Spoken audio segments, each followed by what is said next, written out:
আমাদের চাকলাহাট ইউনিয়ন আওয়ামী লীগকে তিনি আজকে তালামুক্ত অবমুক্ত করেছেন।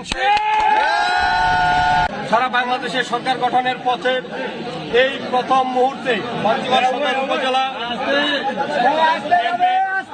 সভাপতি চাকলাহাট ইউনিয়নের সাবেক আপনারা চুপ থাকেন কি বলছি চেয়ারম্যান জননেতা জনাব আবু দাউদ প্রধান, তিনি প্রথমেই যে কাজটি করেছেন বাংলাদেশ আওয়ামী লীগের প্রতি তথা আওয়ামী লীগের তৃণমূল পর্যায়ের নেতাকর্মীদের প্রাণের যে সংগঠন আমাদের চাকলাহাট ইউনিয়ন আওয়ামী লীগকে তিনি আজকে তালামুক্ত অবমুক্ত করেছেন।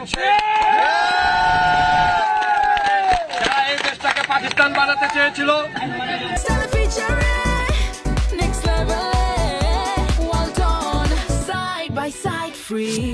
যারা বাংলাদেশের স্বাধীনতার পক্ষের প্রতিটি দলকে নিশ্চিহ্ন করার চিন্তা ভাবনা করে বাড়িতে অফিসে হামলা করে বন্ধ করে রেখেছিল, সেই অফিস আজকে প্রথমেই তিনি চাকলাহাট ইউনিয়ন আওয়ামী লীগ অফিস অবমুক্ত করলেন।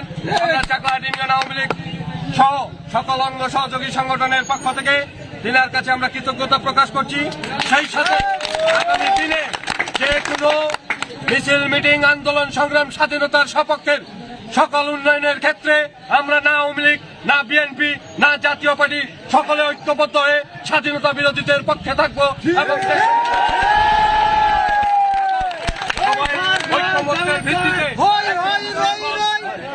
উন্নয়নমূলক ইউনিয়নের উন্নয়নের আহ্বান জানিয়ে আমি আমার কথা শেষ করছি।